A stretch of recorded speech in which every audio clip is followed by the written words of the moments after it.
morning, afternoon. It is the morning. Nice. How you doing? Welcome into the stream. My name is Graham Day, and this is the man that we call Mr. Bibb. Alright. This is The Scoop, the UK's #1 video game podcast, if we do say so ourselves. This is... sorry, I'm speaking pretty fast, because what I'm about to say is this is a dollop scoop. So for anyone that's been here before, the scoop is not only an ice cream reference because a scoop of ice cream, but we bring you the scoops of news. And then occasionally we do a dollop, which is a smaller scoop, or a scoop where there's only one of us, so you're only getting half as much. It's a dollop rather than a scoop. Whereas, yeah, today we've got places to be and things to do. So we are flying through things today. We've only got a couple of stories to go through, plus your free game Friday roundup. So if you're interested in some video games and you want them for free, then stick around. We'll tell you how you can get those at the end of the show. But before we do that, we will give you our thoughts and our impressions on some of the biggest, the best, and the breaking stories in the world of video games. Yeah. We are live on twitch.tv/ice cream. So if you are in the chat, please do feel free to get involved, because the live stream is turned into a podcast, a video on YouTube, and an audio podcast on iTunes, Spotify, Google Play, Amazon Music, and all the other places. So please do feel free to get involved if you are in the stream, because those people are watching on demand, but they can't get involved like you guys can.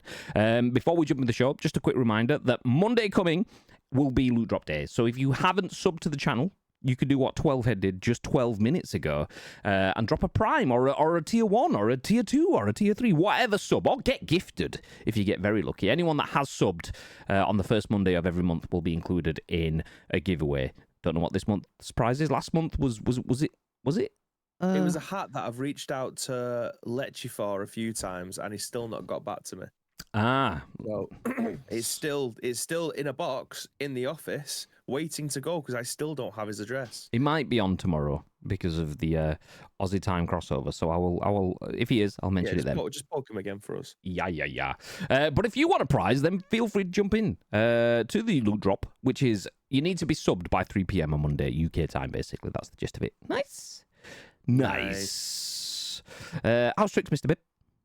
Yeah, fantastic, Graham. Obviously, we talked about it in the pre-show, but we are just so busy with work at the moment. The deadlines seem to be getting tighter for all the content and work that we're doing for our clients. So yeah, it seems to be 150% at the moment. Yeah, on that, actually, I'm going to just interrupt. If you haven't seen it, I put a link in the Discord earlier on I was exactly 1 month ago, I was in Sweden, in Gothenburg.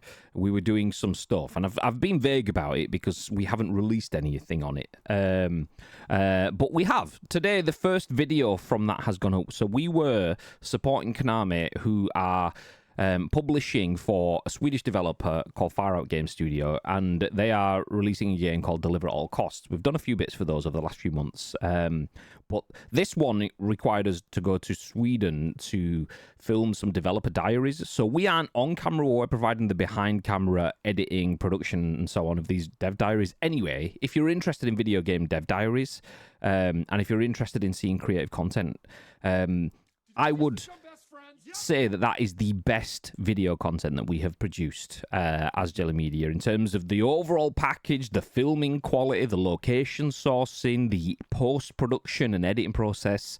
Like, everything about it is value added. Even though it's only an indie title that's obviously been supported by a AAA publisher, it's definitely AAA level of content. It's exceptional. So if you do have some time spare, it's only 8 minutes long, I think, is Dev Diary 1. There's one every month. Do check it out. Bigger J, thank you for the follow. How you doing? Anyway, for now, let's jump into the split screen. Whoop. Boop. Hi. Have you seen the video? I haven't yet. No. It's very good. There's a few bits in there. Like, for anyone that doesn't know, when you make videos, you have to do things like take out people's faces, like blur people or number plates or things like that. You don't always have to, but that's sometimes something that has to be done and considered. So there's been a few bits like that, but there's some cool bits that most people won't notice, but we put a few bits in there, like almost like Easter eggs for us, that are just cool little brand things and so on. Some of which, so when Bibby's watched it, I'll ask him if he saw bits and see what it is. I might mention to some of you guys in the Discord if you're interested. !Discord. Tito's already put in the chat. Nice. But for now, let's start talking about games. Mr. Bibb. Yes. You the biggest fan in the world of a game called Concord? Unfortunately, I didn't get to ride on one. Never got to play this either. God so, damn. I mean, that's 2 for 2 at the moment. Both decommissioned. Sheesh. Okay, we'll jump into this article. This is written by Matt Wales over at Eurogamer. Sony shuts down Concord developer Firewalk Studios. The game will remain permanently offline. Mobile developer Neon Koi is also closed. So if anyone didn't see this, Concord was a game that really shouldn't have been released. It didn't really serve a purpose. PlayStation just pushed ahead with it. It wasn't a bad game. Let me just stress that as well. All this is secondhand comments. I'd never played the game myself, but the general consensus for anyone that's played it, it's not a bad game. It actually plays really well. It just doesn't really need to be there. It's a live service game in a world full of live service games that's not offering anything new. They just wanted a piece of a pie that is very difficult to get hold of. It didn't work, so they killed it within 2 weeks. It was a shame, but killing it was the right thing to do because not bringing it to life was the first right thing to do. So it's like one of those, the best time to delete this would have been right after you post it. The second best time to delete this is now. It's like that sort of situation, but for video game development. Anyway, they got rid of it. But the changes keep going as the developer Firewalk Studios has been closed too. So I'll jump into the article. Firewalk Studios, the Sony-owned developer behind ill-fated PlayStation shooter Concord, has been shut down and the game will remain permanently offline, despite earlier suggestions it could return. Sony's mobile-first developer Neon Koi has also been closed. Sony confirmed Firewalk's closure in a post on its website, sharing an email from Sony Interactive Entertainment boss Herman Hulst sent to the company's employees earlier today. Quote, we consistently evaluate our games portfolio and status of our projects to ensure we are meeting long and near-term business priorities, Hulst wrote. As part of our ongoing efforts to strengthen SIE studio business, we have had to make a difficult decision relating to two of our studios, Neon Koi and Firewalk Studios. Expanding beyond PlayStation devices and crafting engaging online experiences alongside our single-player games are key focal areas for us as we evolve our revenue streams, Hulst added. Quote, we need to be strategic, though, in bringing our games to new platforms and recognise when our games fall short of meeting player expectations. Certain aspects of Concord were exceptional, Holt continued, but others did not land with enough players, and as a result, we took the game offline. We've spent considerable time these past few months exploring all our options, and after much thought, we have determined the best path forward is to permanently sunset the game and close the studio. I want to thank all of Firewalk for their craftsmanship, creative spirit, and dedication. The PvP shooter genre is a competitive space that's continuously evolving, and unfortunately, we did not hit our targets with this title, Hulst added. We will take the lessons learned from Concord and continue to advance our live service capabilities to discover future growth in this area. We'll stop there. We don't really need to go through any more of that. So back to the split screen. Sony shuts down Concord, and then the developer Firewalk Studios. Game permanently gone. What are your thoughts, Mr. Bibb? Yeah, I mean, again, we just seem to be going through another huge wave of redundancies, studio closures, and things like that. And this is just one in a long line of them at the moment. I did see, it might have even been Chris Scullion mentioning yesterday that you don't get a second chance in video games anymore. There's never really that much of a redemption arc. Obviously, there has been exceptions to it with like Cyberpunk and No Man's Sky, but in terms of a game that's, I mean, I wouldn't even say that this was genuinely a commercial failure because it never got a chance to thrive in any way, shape, or form. Like it lived and died within 2 weeks. It might have even been a week.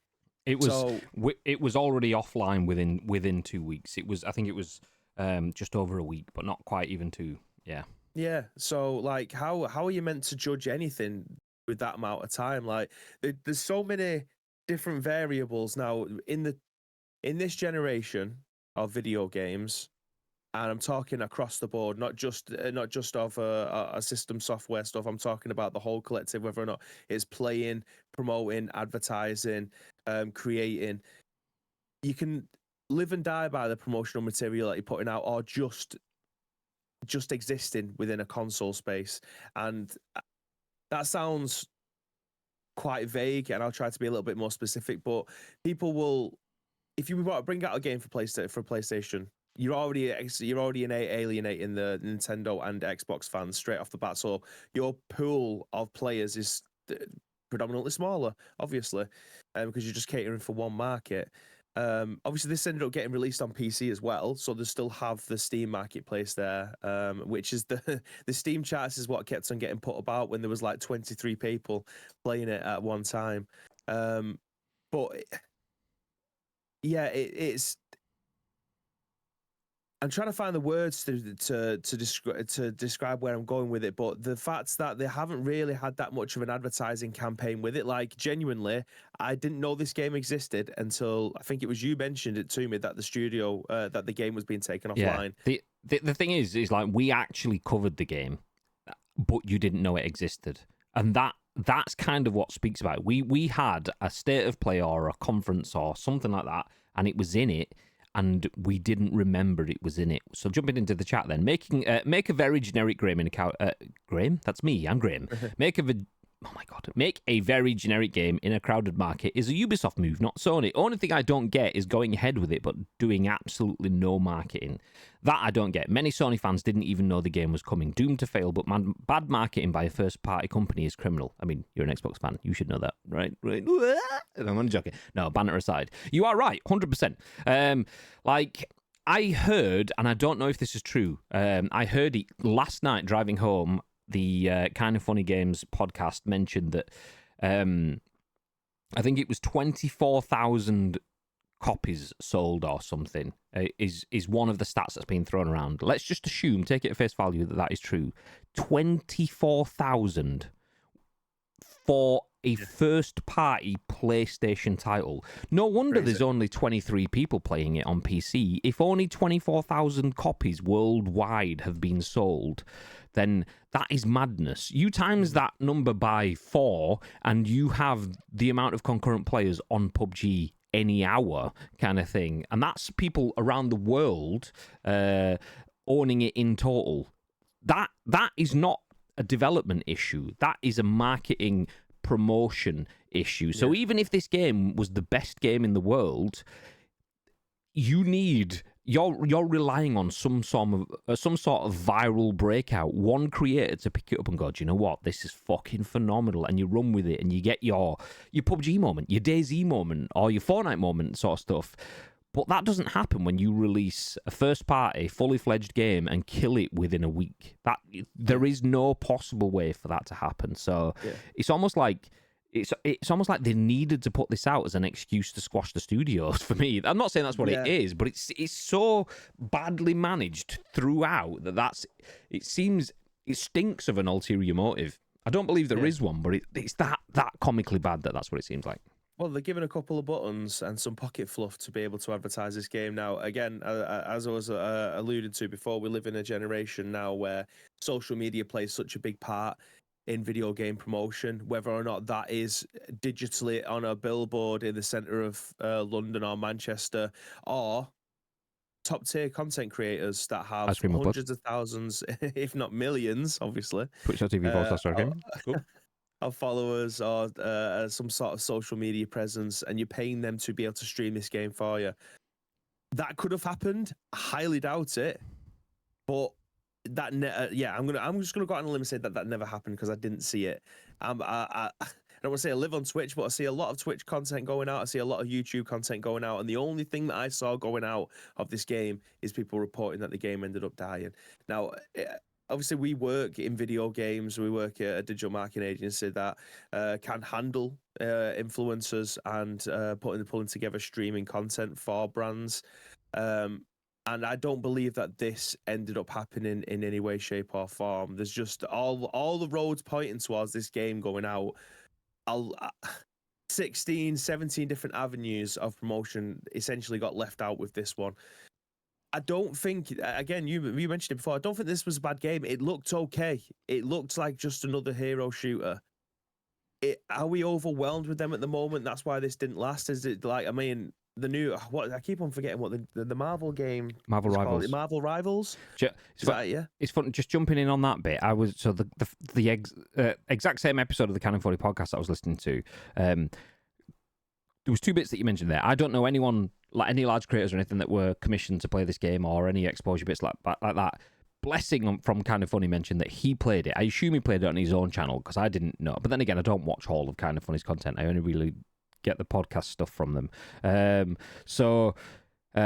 He's the only large, air quotes, creator that I know that has played this, and he said he understands why this game is dead and Marvel Rivals is releasing in December and is doing pretty well, even though he would go as far as saying in playtests and so on, if you put the two games side by side, this is actually a better game. He says because this is a saturated market, that there's not really any need for this game because it doesn't do anything different. It's not bringing something that people want and need, whereas Marvel Rivals is in a very heavily saturated market. But Overwatch 2 has failed. People, like, it was like rats from a sinking ship. Overwatch was tectonic in its impact on the world. Do you know, actually, what game was it? I did see a comment on Apex. Apex Legends are on to like season 76 or something. It's quite high. It's like the 23rd, 24th season or something like that in 5 years.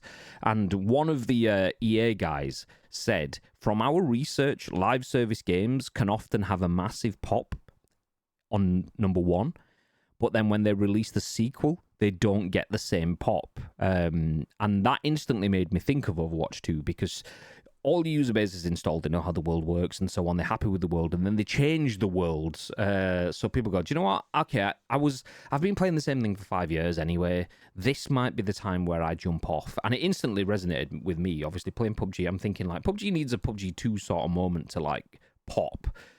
But I've said on stream a bunch of times, that could kill it. That could be the moment where people go, do you know what? I'm just not going to install the different one because something's not going to carry over, be it skins like we had in Call of Duty a couple of years ago, or be it changing game modes like we've had in Overwatch and so on. And you could have that Overwatch moment where you want the hero shooter and it's just not as good. So you throw a Marvel Rivals into the mix, which is that hero shooter, but you're not just throwing hero shooters in, you're throwing in Captain America, Thor, Hulk, Spider-Man. Fucking, it's like, oh, okay, yeah, nice. That people care about. Yeah. Whereas that is your reason to play, isn't it? Yeah. Like the abilities that each of those characters have, maybe in your favorite Marvel film, they're being portrayed within the game as well. So you get to act that cool moment out. So, like, this isn't satisfying a market that's got a gap in it. Because imagine if Fortnite just went, do you know what? We're creating Fortnite 2, and Battle Royale is only gonna be teams of 8. Like, we just think it's gonna be a better team dynamic if we make it more of a social experience, and we're actually making the games, I know they're about 15 minutes, but we want them to be like 40-minute, 8-player team games. So everything else is the same, but, you know, and some of your skins and stuff will go over. We're also going to include some story mode stuff, and you're like, Wobbles! Alrit! Thank you for the raid! Hi. We're currently talking about... You were talking about this on your To Put It Bluntly podcast that I was listening to last night, actually, in between. So I listened to 2 podcasts on my way home last night. One of them was To Put It Bluntly episode 9 with Annie Dunwood from... I can't remember. It's got a V in it. I want to say vitamin, but it's not vitamins. But you know what? Wobbles could tell you. Ask him. Anti-venin, there we go. Cheers, Cameron. So I was listening to that last night, and I was also listening to Kind of Funny's podcast, and both touched on different bits. So that your podcast was from a couple of weeks ago, whereas the Kind of Funny one was from like the night before. So I got like almost like the full spectrum of this story. So yes, what bit was I on about then? Where specifically was I? Oh, that was it. It was so. Marvel Rivals is launching in a market where one of the biggest competitors in Overwatch has faltered and left a massive gap, and it's bringing a whole new IP that people recognise and touch with, whereas Concord is already a crowded market because Fortnite is doing well. Apex isn't doing as well, but it's still doing well. You've got PUBG in there doing well. You've got Call of Duty in there doing well, and all sorts of other live service games doing well. And this doesn't bring Hulk and Iron Man and Captain America and any of that sort of stuff with it. This isn't bringing anything in there. Marvel Rivals did. So yeah, you just going, please stop your conversations. I know you're in a big group full of friends and stuff, but we're worth being friends with as well. All right, okay. I'm interested. What cool things are you bringing? Nothing. I just want you to be my friend and be friends with me. No, you're all right, mate. We've got friends already, but cheers anyway. Turn back to your friends group and carry on playing. That's kind of what they did. Awkward. Trying to break into live service is pointless. It's not. It's just incredibly difficult. It's like you have to be unique. You have to be really, really unique. I feel like now, and that's not enough as well. Most of the time. There's so many different live service games out there now, across different genres. Obviously, live service doesn't necessarily just have to be in the FPS category, although it does tend to live there quite often. But you have things like FIFA now. EAFC that has live service content in there, which is it's fantastic to be honest, because there's always something to do. Season 2 dropped last night. Shit, proper shit. Like season 1 was decent. Like for anyone that doesn't know, it's like any other game. You got like a battle pass sort of track that you run through, and you'll get a pack, and you'll get some cosmetics, and you'll get a good player or whatever. This season pass is just built on shit packs and lone players, so you're not even building out your team. It's you get a player that you get for 4 days. Not like even a set number of games. As soon as you got him, they're gone in 4 days. Oh, great. I unlocked him on a Thursday, but I'm not actually back until Tuesday, so he's gone by the time I get there. Wonderful. Let's go. So, loans are shit. That's not even technically a loan, but they are. They are shit. I don't disagree. I keep them in my club, like whereas Nietzsche will bin them straight away. I keep them on my club so I can use them. But for someone that's investing that amount of time, they are shit. Like, they are shit as a reward. They are not bad as a function. They definitely have a place as a function, but as a reward like that, that should be your daily logging bonus. Oh, log in 3 days, we'll give you a loan fucking Cafu or something like that. It shouldn't be, you've grinded to level 18 on the pass, you get a loan Jack Grealish. Not asked. I've got Jack Grealish anyway. I'll keep his normal one, thank me. Anyway, sorry. Yeah, we were talking. I kind of took Bibby's point and went on a tangent because of Wobble's chat. God damn it, Wobbles. Yeah, live service games are ridiculous to get into, but the benefits of doing so are so exponentially massive that that's why people keep doing it. That said, there was a really good comment. I know we're moving off of this article, but there's a really good comment from, what was he called? Sean Layden, the PlayStation boss, that VGC keep like releasing comments from an interview he did around Gamescom, where he was saying it's because of the amount of money it costs to make video games. That relates to the amount of money that's there to be lost in video games. Yeah. So people only do sure bankers or gamble and hit for the fence, which often miss. We need to get to the part where we re-establish AA games. Not everything needs to be AAA. Let's get the 10 to 15 hour experiences that aren't featuring celebrity voiceovers, that aren't developed for 7 years, because that's cost-effective video game production, and you can roll it out a bit more often. And if it fails, then you don't lose 400 million like Concord cost. And I agree with that. Then that did get me thinking, like he was the one that left, like, not unceremoniously, but incredibly quickly. Like a few years ago, before, was it Jim Ryan? Like, he just kind of, he came up and then gone. He was gone super fast, which then made me think, like, it was never any ill will, because obviously you never get that at that sort. We thank you for your time. He's just had to move on, even though it came out of nowhere and it happened really quick, and we don't talk about why. But like, I wonder if, because he's made that sort of comment a bunch of times. I wonder if he didn't like their mantra of moving to live service. So I was like, if the future, because they were like, we've got 13 live service games over the next 5 years. I wonder if he thought, do you know what? Fuck that. I don't want to be on this ship. I'm the guy that's like spearheaded the God of Wars and the Last of Us and stuff like that. Not spearheaded, but you know what I mean? He was involved in all that stuff. I wonder if he thought, I'm going to jump off the ship before people start seeing that shit, and I don't want that tacked onto me. And now we sat there going, we should do AA games, and we should have more single-player games, and we should this, that, and the other. So, yeah. Anyway, that's enough of Concord. Let me just drop out the discussion now. Comments. It's a high risk, but the return can be monumental. Yeah, exactly. I honestly adore Silent Hill 2, and it's only 10 to 15 hours. Such a good game, and it's not 40 hours, plus DLC, plus a season pass. Yeah, like, I played, because I lost my internet, fucking thing, I played Detroit Become Human over the weekend, which was about 12 hours. Exceptional game. If you've never played that game, incredible. Really, really, really good. Obviously, it's same people as Heavy Rain and Beyond Two Souls and so on. So you kind of expect that, but yeah, very, very, very good. Anyway, a game that is very, very, very good. I assume I've never played it. Bibby will play it. He's probably playing it right now. This is just what he's like. Is it on Game Pass? I don't know. Is it on Game Pass, Tito?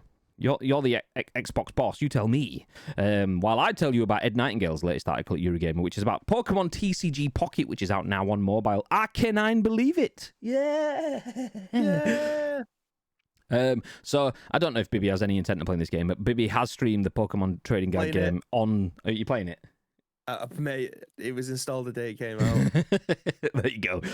Bibby has streamed Pokemon TCG on Twitch on ICU before as well, so that's the reason where that came from. But yeah, quickly into the article. Pokemon TCG Pocket, the digital trading card game, is available now on mobile. It's free to start and allows players to split open booster packs to acquire digital versions of popular Pokemon trading cards and then compete in battles. The game was first announced at the Pokemon Presents event in February and is now finally available to download across really good phones and Android devices. Sorry, it says iOS. Sorry. No, there you go. One of the biggest draws are the immersive cards that allow players to dive into the artwork to explore the worlds within them. Is that what this is from? I've seen people clipping this stuff, and I love that sort of shit where you see. Well, as you're reading this, let me show you the card that I packed last night. Oh, let me go, Big Bib. Bring this up. Let me find it. So at the moment, there's only three packs of cards that are in the game so far. So I'd love to be able to show this on screen, but so those are the three cards that we've got so far. 3 sets of packs. So you got Mewtwo. Oh, there we go. It was focusing on Michael Meehan card behind you, but we're good now. There we go. There we go. Yeah, you got Charizard, Mewtwo, and Pikachu. They're the only 3 card types that we've got in the moment. There's only like one generation. What's this one called? Genetic Apex is the ones that we've got at the moment. There's only 3 types of them. So last night, obviously, but opening packs. Let me find it. Here we go. Have a look at this. Best card in the pack, the Genetic Mewtwo one, right? Is it going to work? There we go. Mewtwo X. Oof. Yeah, the Mewtwo X is the best card that's in there. If I keep hold of it, it should start to move. Nope. And then play a video, but I don't think it is. It did. It kind of slightly swiped down when you first touched it. I don't know if that stopped it from doing it, but it's not doing it now. Oh, tapping and holding the card to fake news. It should start to play a video, but it doesn't. It's not playing a video. But it basically goes inside the card and then starts to show you like the lore of Mewtwo, and that's him obviously busting out of the tube thing that he was made in. I've seen it before with like I'll just jump back into the news article bit whilst looking at that, but I've seen it before with Pikachu, like the traditional Pikachu card where it was like a weird badly drawn Pikachu on just sat on a rock, but like it kind of like goes into the card and then goes around behind Pikachu and looks at all the other stuff and then comes back out and gives you the shot. Badass. I just thought it was just someone's done some creative art. I didn't realize that was actually part of the game, so that's pretty cool. So yeah, at the moment, I genuinely thoroughly enjoy playing this game, and I haven't seen anywhere that you can actually buy anything apart from the battle pass. Let me put money into jump into that. However, while free to start, there are microtransactions and multiple currencies in the store to acquire time boosters and other items, allowing players to open more packs. Poke Gold costs 79 pence for 5 pieces, or up to 79.99 for 500 pieces. This can be used to buy bundles of items costing from 45 to 115 pieces. That said, there are various freebies each day, so if you are willing to wait, you still have access to a decent chunk of experience without paying for it so far, at least. So I'll stop there. We'll jump back over into the El Splito Screeno. But yeah, anyone interested in playing Pokemon TCG on mobile, Bibby has unceremoniously, definitely not shameless, self-promoted his own friend code into the chat if anyone would be interested. Do you know, if anyone, I realise this is on Twitch, so this is I'm going to copy Bibby's friend code and put it into the title on screen, just in case anyone does watch this on YouTube. What's up? You got it working? I think so. There you go. See if I can cover my face. There we go. Yeah. Yeah, but but it starts to move through. Okay, that's cool. I thought it was just going to be parallax movement. I didn't think it was going to go through into the actual artwork as like full 3D render. This is cool. Good So art it style. only happens with certain type of cards. Obviously, like the biggest and best ones that are in there. That's where it happens, and it should pop back out now to your actual card. See, I even love like when you get someone will take a Pokemon card, like a hollow Pokemon card or a shiny, depending on what you call it, where you are in the world, and then get like an alcoholic rub and then rub away all of the writing and the numbers and the letters, and then paint the rest of the card kind of stuff. I love that sort of shit where you got an artist that changes it from a card to just a little piece of art. So seeing like that's effectively what that is, but in 3D sort of real time. It's not just a static piece of art. You fucking jump into it and see it move around. Is cool. So you get to see other shiny cards like this Charmander. So you can get normal ones, then you can also get like different variants. So I've got quite a few variants of really, really nice cards. So they do this thing called Flair that if you get duplicates of the same card, you can change the artwork. So if you get like 5 of a particular card, you'll use some Stardust and you can change the image on the card to something else. I haven't got that many duplicates yet for me to be able to change it, so I don't actually know what it does. That was just part of the tutorial stuff when you first booted it up. But yeah, like got this nice Bulbasaur card. Obviously the king. You just showed the kick, by the way. That was Charmander, but there you go. But yeah, honestly, it's a really, really, really good game so far. I'm thoroughly enjoying it. So it's obviously been opening packs.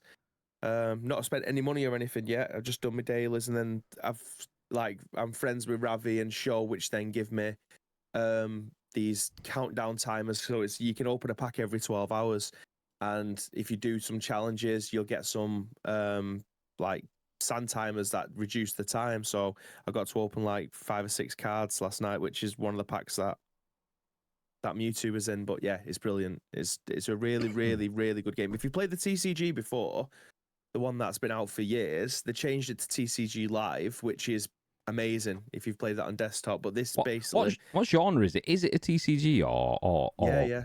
So you can battle on this.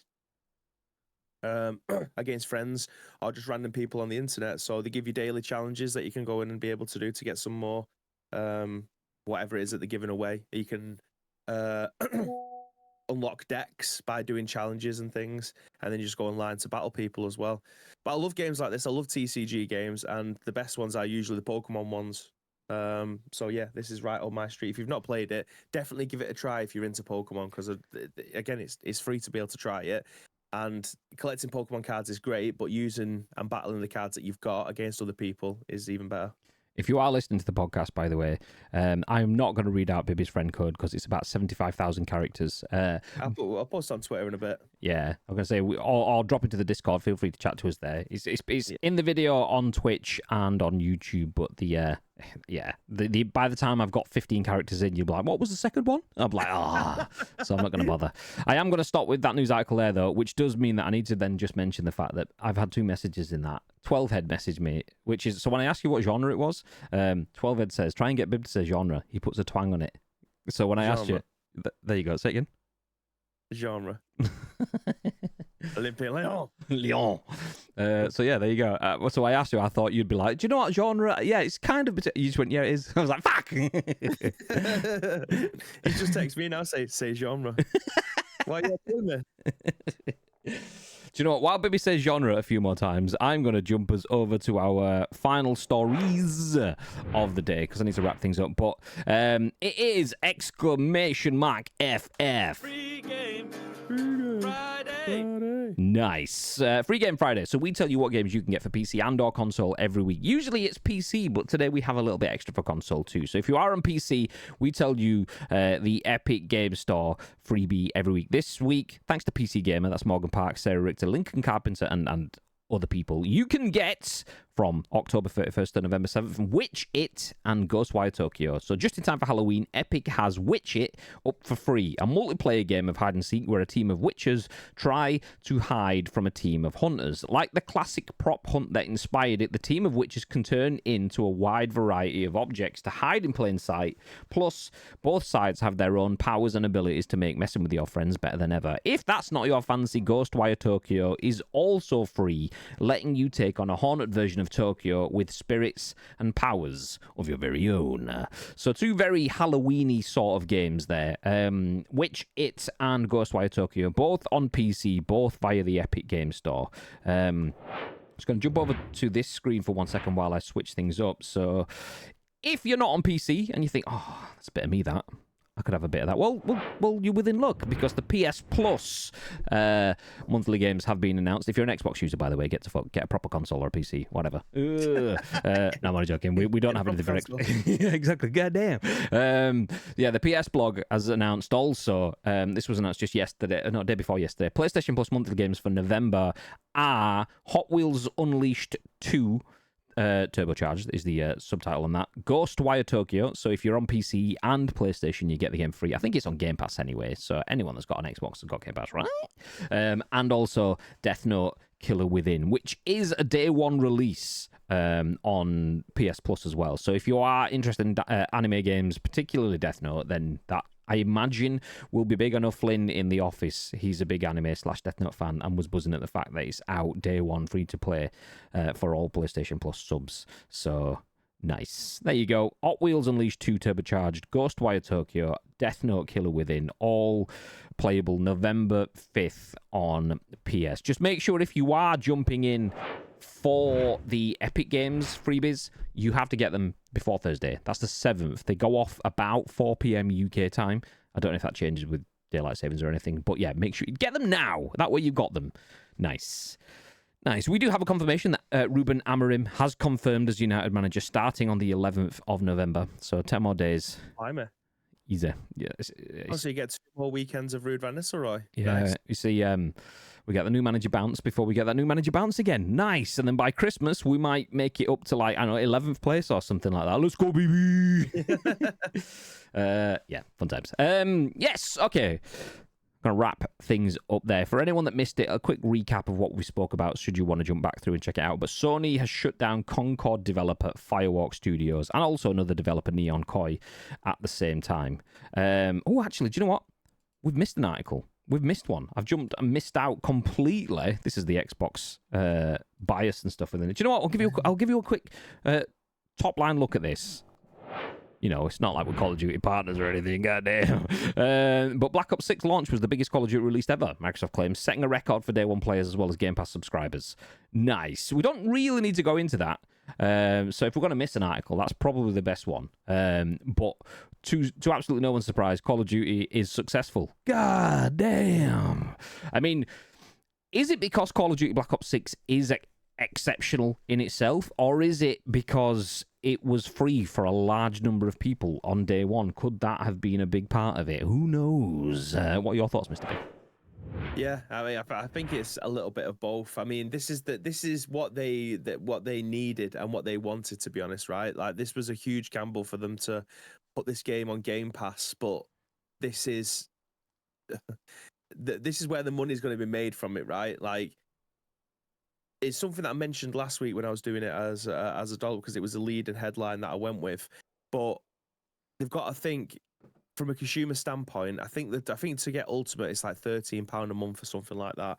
So if you get one person that plays it for 1 month and then dislikes it, that's £13. Whereas that person may well have spent £75 on this game in the store, so they're obviously missing out on 50 quid, on more than 50 quid. So it's a massive gamble for them. I think there was hoping that people might end up subscribing for a year, so they've got that guaranteed money right there, and then not just playing that game, but they'll get their numbers across playing any of the other games that are on Game Pass as well. So it's a kind of a win-win there. But this is what they put that on their day one. They want people to go in and play this game to have the biggest peak numbers-wise that Call of Duty will ever have, and I think it's something that's paid off now. It's paid off in the short term. I think we need to revise this and look back over like February, March next year, obviously after the Christmas period.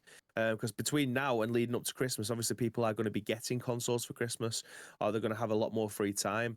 So the numbers there will obviously go up anyway. But when it comes to February, March next year, we can start to see whether or not those people who have subscribed just to play Call of Duty are still subscribing and not just playing Call of Duty, playing something else as well. Because ultimately, if more people play stuff on Game Pass, it becomes much more of a viable option for them to be able to sell Game Pass to game developers, to publishers, and just say, look, we've got this many people playing all of these games across our subscription service. Do you want to be part of it? And it's such an easy sell then. Not that it isn't an easy sell as it is now, because it still is the best value in video games. But yeah, being alongside Call of Duty, does it dilute everything else that's on Game Pass at this moment in time? Because that's all everyone wants to play. It's the long game that they're hoping for, and at the moment, in the short term, it's a massive gain. So yeah, I think the next 6 months is going to be very telling for what Activision Blizzard end up doing with this game on Game Pass. It's going to stay there regardless, but whether or not Game Pass ends up going up in price to make up for the losses that they may have had with this game going on there, I'm not too sure. What's interesting for me is that by this time next year, we will have seen whether Call of Duty has been one of the number one selling games across the course of the year. Because the last few years, Call of Duty has had 2 games in the top 10 selling games. I don't know if all the time, but pretty regularly. You'll get like a Modern Warfare 2 and a Black Ops 5 or whatever that will be 2 and 3 or 1 and 3 or something like that in the top selling games. If we don't have any Call of Duties in that will have been bastardized because everyone's got it already. But I know they were talking numbers like 2 million increase in Game Pass subs off the back of this. If they get 2 million increase and they keep that throughout the whole year and so on, then that's a huge chunk of cash. Plus then you've got the additional revenue from microtransactions and so on. It will be interesting, though, if in 12 to 18 months' time, if we see the price of Game Pass going up or we see services being taken back, that is them realizing that, okay, the chips are stacking, but they're not balancing, so we need to adjust things to make it work. So, yeah, interesting. Anyway, we're going to have to put a pin in that. I do need to wrap things up now. So, yes, there you go. A quick roundup of the news. Black Ops, the biggest launch ever for Microsoft. Sony has shut down Firewalk Studios developer. There's actually another article that's just been posted on VGC about that, which says Sony closed Concord studio Firewalk Games to further its monopoly in games, according to a Labour body. I haven't read on it, so if you want more on that story, go and check it out for yourself. It's on VGC right now. It's their number one story. But after that, Pokémon TCG Pocket is out now on mobile, and you can play with Bib. Nice. Yay. And then there's free games, including Ghostwire Tokyo on PC and console. Get it now. It's free. Nice. But for now, we're going to wrap things up. Are we back tonight with games, Bib? I say we. I mean, that was a royal we, but we. Yes, we are. I've already spoken to Fixer. He said 8 p.m. Don't be late. Nice. That's his words, not mine. Nice. Okay. ICF. That's Ice Cream Fix Up Look Sharp, baby. So back tonight, 8 p.m. Twitch.tv/Ice Cream. If you want to catch some FC25 content, then feel free to jump in. Join us then. Nice. I should be back tomorrow. I might be on and off. I might be off completely. I don't know. I have an engineer coming out to look at and hopefully change my router between 12 and 4 tomorrow. So I usually go live between 10 and 2, 3, 4-ish, depending on what the day looks like for us. So that's obviously right in the middle of that sort of window. So I might go live for a couple of hours. They often turn up early and stuff, so I might not go live until the arse end of it. But I will keep you posted in the Discord. So keep your eyes on that. Anyway, ! Discord if you haven't got it. But before we go, is there anything you'd like to add, Mr. Bib? Yes, thank you very much for joining us for another episode of The Scoop this week. If you want to help shape our show next Friday, there's 2 ways you can do so. First of all, find us on social media. So that's Ice Cream Motors across all major social media platforms, or alternatively, get involved with our Discord. All we need from you is a URL plus your thoughts and opinions. We will then give you our thoughts and opinions on the very next show, which will be at what time? Next Friday, Mr. Graham. 10 a.m. Ish.